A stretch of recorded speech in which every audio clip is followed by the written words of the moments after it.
मैं कहाँ से आया हूँ। मैं जब छोटा था मेरे को लगता था कि मैं बहुत कुछ कर सकता हूँ। जैसे जैसे बड़ा हुआ दिमाग में बैठ गया कि मैं कुछ नहीं कर सकता। उसके पीछे बहुत सारी वजहें थी। उसमें से सबसे बड़ी वजह थी जब मैं 10th क्लास में था, तब हमारी फैमिली में कुछ मेजर प्रॉब्लम्स हो गई। हमारा एक एल्यूमिनियम का बिजनेस था मेरे फादर का, 20 साल पुराना, किसी के साथ पार्टनरशिप में। वो रातों रात ख़त्म हो गया, जिसकी वजह से हमारी फैमिली की सिचुएशन काफ़ी ख़राब हो गई और समझ नहीं आ रहा था कि कल क्या होगा। किसी को समझ नहीं आ रहा था, जिसकी वजह से मेरे फादर थोड़ा सा डिप्रेशन में भी चले गए और घर में बड़ा अजीब सा एटमॉस्फेयर रहने लग गया। सबको लगने लग गया पता नहीं क्या होगा क्या होगा। मैं छोटा था, मैं क्या करता, 15-16 साल का था। अब ऐसे में दो चीज़ें होती हैं हर फैमिली में जब कुछ ऐसा होता है। कुछ फैमिलीज़ होती हैं जो टूट जाती हैं, बिखर जाती हैं, वो आपस में ही लड़ने लग जाते हैं। दूसरी फैमिलीज़ होती हैं जो और पास आ जाती हैं। हमारी फैमिली में वो दूसरी वाली चीज़ हुई। मैं, मेरी मदर, मेरी छोटी सिस्टर, हम सब आए और हम सब ने कहा कि ये आपकी प्रॉब्लम नहीं है, ये हम सब की प्रॉब्लम है। हम सब मिलकर कोई ना कोई हल निकालेंगे, करेंगे, कुछ ना कुछ करेंगे, कुछ ना कुछ होगा। तो अब क्या था, मैं चाहता तो था कि कुछ हो, मानता क्या था, कुछ नहीं कर सकता क्योंकि मेरी लैंड इनफर्टाइल थी। उसके बाद हमने कई चीज़ें ट्राई करी, जैसे एक खजूर का बिजनेस किया था हमने। मतलब खजूर के पान बनाती थी मेरी मदर, और मैं जा करके वो जो डब्बे में पान होते थे खजूर के, वो जा करके लोगों को देता था कि भाई हेल्थ के लिए अच्छा होता है। एक पर्चे बनवाए थे अपने फ्रेंड्स में, रिलेटिव्स में, यहाँ पे वहाँ पे वो देते थे। वो काम इतना नहीं चला, वो बंद हो गया। उसके बाद में हमने एक STD PCO की शॉप खोली, फोटो स्टेट की, STD की, PCO की। वहाँ पे मेरी मदर बैठती थी, कई बार मैं भी जा करके बैठता था वहाँ पे। और वहाँ पे जा करके तो मेरी लैंड और इनफर्टाइल हो गई, क्योंकि वहाँ मैंने लोगों को देखा 25-25 पैसे के पीछे अपनी मदर से लड़ते हुए। कई बार अंदर से गुस्सा भी आता था, लेकिन क्या करता, लाइफ यही है। तब मुझे लगा कि यार सच में पैसा ही सब कुछ है, पैसा ही भगवान है। कहीं से भी बस पैसा आ जाए, मुझे और कुछ नहीं चाहिए। कहीं से मुझे कोई नौकरी दे दे और पैसा आ जाए, सारी प्रॉब्लम्स ठीक हो जाए। तो STD PCO की शॉप भी बंद हो गई। उसके बाद मैं कई जगह इंटरव्यूज़ के लिए गया, हर जगह फेल होता चला गया। कुछ समझ नहीं आ रहा था क्या होगा। अब मेरी लाइफ का टर्निंग पॉइंट आया। मैं एक सेमिनार में गया, जो एक मल्टी लेवल मार्केटिंग कंपनी का सेमिनार था। अब मेरी एज उस टाइम पे 18 साल थी। मैं सच बताऊं, 3 घंटे का सेमिनार था, मुझे कुछ समझ नहीं आया, सब कुछ मेरे ऊपर से निकल गया।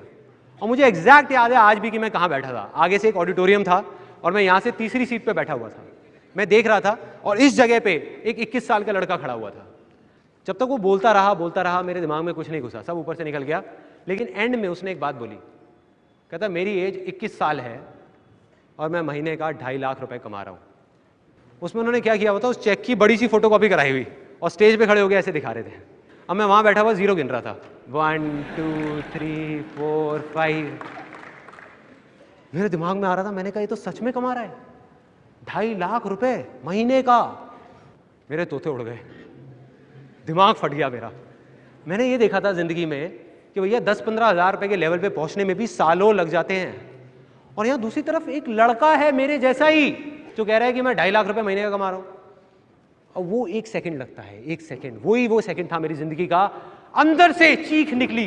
मैंने कहा कि अगर ये लड़का कर सकता है जो देखने में बिल्कुल मेरे जैसा है, अरे तो मैं क्यों नहीं कर सकता? मैं क्या कोई दूसरे प्लेनेट से आया हूं? मैं क्यों नहीं कर सकता? अगर इसके लिए आसान है तो मेरे लिए भी आसान है। मैं भी कर सकता हूं, कर सकता हूं। और जैसे ये 2 वर्ड्स आए मेरी लाइफ में, जैसे ही अंदर तक मैंने मान लिया कि सब कुछ आसान है, तो मेरे अंदर चेंजेस आने शुरू हो गए। जहां पहले मैं बोलता था कि अरे मुश्किल है, कुछ नहीं हो सकता, हमारा तो टाइम ही खराब चल रहा है, पता नहीं क्या होगा, मैं बोलने लग गया अरे अब आप देखो मैं क्या करता हूं। अरे 2-2 लाख के चेक तो ऐसे ले आऊंगा, कंपनियां खड़ी कर दूंगा, अभी आप देखते जाओ, अभी आपको पता नहीं है क्या होने वाला है। और सब बोलने लग गए थे कि संदीप तो पागल हो गया है। अब ये एक बहुत मजेदार पॉइंट है, जब भी आपको लोग बोलने लग जाएं कि आप पागल हो गए हो, तो आप समझ जाओगे आप सही ट्रैक पे हो।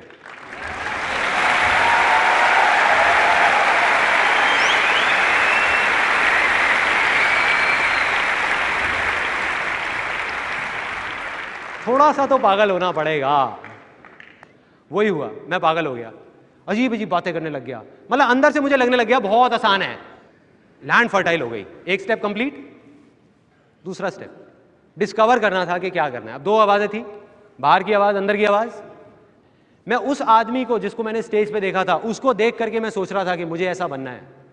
वो ये कर रहा है तो मैं भी यही करूंगा और मैं 2.5 लाख रुपए कमाऊंगा। मेरा इंटरेस्ट नहीं था, मेरे अंदर की कोई आवाज़ नहीं थी, सब बाहर की थी। तो मैं वहाँ 20-25 लोगों को लेकर के गया उस कंपनी में, एक ने भी ज्वाइन नहीं किया। और जिनको लेकर के जाता था वो मेरा और ज़्यादा मजाक उड़ाते थे कि भाई कहाँ लेके गया था तू, और वो कहते थे तेरा 2.5 लाख का चेक आएगा उसमें थोड़ा हमें भी दे दियो। तो मतलब मैं फेल हो गया बुरे तरीके से। 2 वजह थी उस फेलियर की, एक ये कि वो मेरे अंदर की आवाज़ नहीं थी, दूसरी ये कि मैं शेयरिंग नहीं समझ पाया था। मैं वहाँ लोगों को उनके फ़ायदे के लिए नहीं लेके जा रहा था, अपने फ़ायदे के लिए लेके जा रहा था। मन में क्या था, एक 18 साल के लड़के के, मुझे अपनी फैमिली की प्रॉब्लम सॉल्व करनी है। भाड़ में गए ये लोग, तो मैं लोगों को बेवकूफ़ नहीं बना पाया। तो अब ये जो मैं फेल हुआ वो मेरी अच्छी किस्मत थी या बुरी किस्मत? बुरी है, अच्छी कैसे हुई? उस टाइम के हिसाब से तो बुरी किस्मत है ना। लेकिन यही बेवकूफ़ी है, क्योंकि बुरा तो कुछ है ही नहीं इस दुनिया में, क्योंकि जो होता है अच्छे के लिए होता है। Success comes from experience and experience comes from bad experiences. मतलब के सक्सेस है अगर वो आपके पास आ सकती है तो सिर्फ एक्सपीरियंस से, और एक्सपीरियंस अगर आ सकता है आपके पास, वो आ सकता है खराब एक्सपीरियंसेस से, अच्छे एक्सपीरियंसेस से नहीं। राइट। और वो चीज़ मुझे समझ आ गई जब उस कंपनी में गया। उसका फ़ायदा ये हुआ, फाइनेंशियली मैं फेल हो गया, लेकिन फ़ायदा ये हुआ बहुत अच्छी अच्छी बातें सुनने को मिली। ये सारी बातें समझ आने लग गई जो मुझे नहीं समझ आती थी, कुछ अलग थी वो बातें, तो वो दिमाग में घुस गई कि हाँ इसका मतलब फेलियर का भी फ़ायदा है। तो मैं उदास नहीं हुआ। उसके बाद फिर मैंने बाहर की आवाज़ सुनी, फिर से दोबारा वही गलती करी। मेरे को मेरे रिलेटिव्स ने, फैमिली में, अब पता नहीं मजाक मजाक में या सच में, उन्होंने सबने चढ़ा दिया कि अरे यार संदीप तू तो बिल्कुल हीरो लगता है। और मैंने सोचा इतने सारे लोग कह रहे हैं तो गलत थोड़ी होंगे। अब मैंने बाहर की सुनी, मैं चला गया हीरो बनने के लिए, मॉडल बनने के लिए। मैंने कहा मैं बनूंगा, इतने लोग कह रहे हैं तो। चला गया, जा करके देखा मेरे जैसे हीरो हजारों लाइन लगा के खड़े हैं और 2.5 रुपए की कचौड़ी खा रहे हैं। मैं कहा भाई संदीप तेरा तो काम हो गया। लेकिन मैंने हिम्मत नहीं हारी, मैंने कहा नहीं कुछ तो करूंगा, कुछ तो करूंगा, आसान है आसान है आसान है आसान है। आसान है तब तक काम नहीं आएगा जब तक अंदर से आवाज़ नहीं आएगी। वही हुआ मेरे साथ। मैंने बहुत बोला, बहुत मन में आया कि नहीं कर लूंगा कर लूंगा कर लूंगा, अंदर से था ही नहीं मॉडलिंग करने का, हीरो बनने का, एक्टिंग का। गया जा करके ऑडिशन देने जाता था, ब्लैंक हो जाता था, भूल जाता था, अंदर से मज़ा ही नहीं आता था। कुछ म्यूज़िक वीडियोज़ करी, कुछ ऐसी म्यूज़िक वीडियोज़ की अगर मैं आपको यहाँ दिखा दूँ तो आपको हंसते हंसते पेट दर्द हो जाएगा। जब मेरा 5 साल का बेटा तंग कर रहा होता है, घर में हुड़दंग मचाया होता है उसने, तो मेरी वाइफ वो वीडियो को प्ले कर देती है और बेटा वहाँ टिक के बैठ जाता है और देख के हंसता रहता है, पापा ही क्या कर रहे हैं। फेल हो गया। मैं ये मानता हूं, जैसे मैंने अभी आपको कहा, कि अगर आप कामयाब हो सकते हो तो सिर्फ और सिर्फ अपने फेलियर्स की वजह से, अपनी सक्सेस की वजह से नहीं। तो ये मेरी लाइफ का इतना बड़ा फेलियर मेरी लाइफ की एक बहुत बड़ी सक्सेस लेकर के आने वाला था, जो मुझे नहीं पता था। बाद में समझ आया कैसे। मॉडलिंग करते टाइम मेरा एक दोस्त आया जो कहीं से एक फोटोग्राफ्स खिंचवा करके लाया, और वो फोटोग्राफ्स मैंने देखी तो मैंने देख करके कहा, मैंने कहा यार ये तो क्या फोटोग्राफ्स हैं, मजा आ गया। उस टाइम पे डिजिटल कैमरास नहीं होते थे, तो मैंने कहा कि यार ये तो मजा आ जाएगा, ये मेरे को सीखनी है। मतलब पहली बार लाइफ में अंदर से आवाज आई कि मुझे फोटोग्राफी सीखनी है यार, मुझे सीखनी है, मुझे फोटोग्राफर बनना है। न्यूज़पेपर में एक ऐड देखी, उनके पास गया, एक छोटा सा 2 हफ्ते का फोटोग्राफी का कोर्स ज्वाइन कर लिया। मुझे नहीं पता था मैं क्या करूंगा, क्यों कर रहा हूं, किस लिए कर रहा हूं, सोचा ही नहीं, बस दिल की सुनी। अंदर से होता है ना, फीलिंग आती है कि यही तो चाहिए था, मिल गया। अपनी मदर के पास गया, उनसे 12,000 रुपए लिए और जा करके कैमरा खरीद के आ गया। रिलेटिव्स की, फ्रेंड्स की, सबकी फ्री में फोटोग्राफ्स खींचने लग गया। मुझे नहीं पता था मैं क्या कर रहा हूं, क्यों कर रहा हूं, करता रहा करता रहा करता रहा।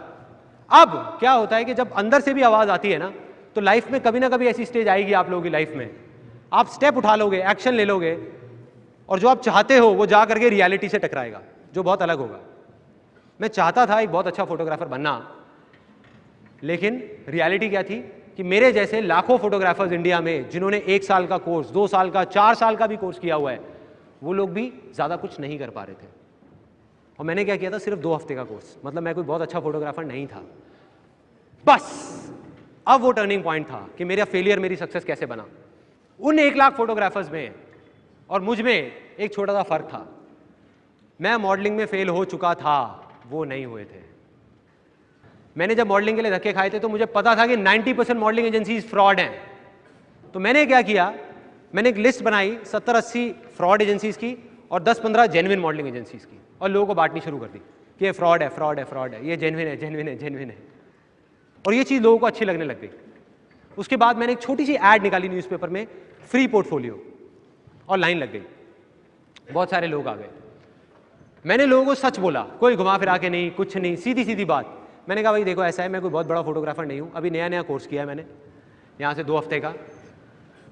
तो एक ऑप्शन तो है कि आप खुद रोल लेके आओ, खुद प्रोसेसिंग कराओ, और आपकी कॉस्ट आएगी, आप देख लो ये है, आपकी कॉस्ट आएगी 3,000 रुपये। दूसरा ये है कि मैं आपके लिए सब कुछ करूँ। अब अगर मैं किसी भी होलसेल मार्केट में जाता हूँ तो वही फिल्म रोल जो आपको 150 रुपये का मिलता है, मुझे 50 रुपये का मिलता है, उसमें मुझे 1,500 रुपये बचेगा। तो आप जैसे कहोगे वैसे कर लेंगे, ऐसे या ऐसे। उन्होंने कहा यार हमें क्या प्रॉब्लम है, आप ही कर लो ना, हमारा तो खर्चा उतना का उतना है। देखो मेरा उस टाइम भी यही मानना था, आज भी यही मानना है, और हमेशा यही रहेगा कि अगर ज़िंदगी में कभी भी कुछ करना है ना तो सच बोल दो, घुमा फिरा के बातें मत करो, सच बोल दो। और लोग आए। मुझे याद है मैंने 4800 रुपये की अपनी वो पहली ऐड दी थी, जिसकी वजह से मेरे से करीबन 7 या 8 लोगों ने पोर्टफोलियो बनवाया, और मेरी ज़िंदगी की जो पहली इनकम थी 15 से 20 हज़ार रुपये की यहाँ से आई। This was the first success.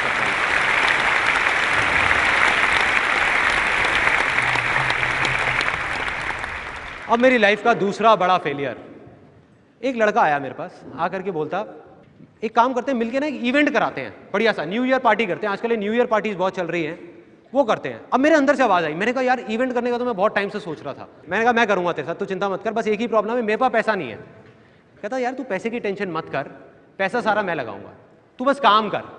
मैंने कहा हो गई डील, 1 महीने तक काम मैं करूँगा, पार्टी मैं कराऊंगा, सब कुछ मैं कराऊंगा, एंड में पैसा तेरा लगेगा, जो बचेगा 50-50। कहता कोई दिक्कत नहीं है, डन। उसने 15,000 रुपये मुझे दिए, मैंने ले जा करके एज इट इज़ वो 15,000 रुपये बैंकेट हॉल वाले को पकड़ा दिए, डीजे को पैसे दिए, केटरर को पैसे दिए, वो सब लोग मुझे जानते थे।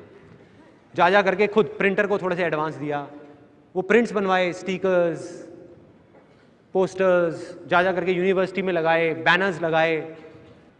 अब प्रॉब्लम क्या हुई थी कि उससे 3 दिन पहले वो जब इवेंट था, उस भाई ने मुझे आकर के बोला, कहता कि मैं अब और पैसे नहीं दे सकता।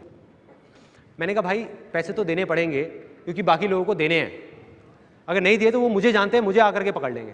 कहते अब देख ले फिर तू मत कर। मैंने कहा ऐसा नहीं हो सकता, करना पड़ेगा। तो फिर मैंने कहीं से अरेंज करके पैसे अपने दोस्तों से, यहाँ से किसी से 5,000 रुपये लिए, 2,000, 3,000, 1,000 इकट्ठे करके सबको पैसे दी थी। इवेंट हो गया, सक्सेसफुल हो गया। 31 दिसंबर 1999 की रात थी। इस इवेंट का नाम था डिक्स 2000, मतलब सन 2000 का नया साल शुरू होने वाला था।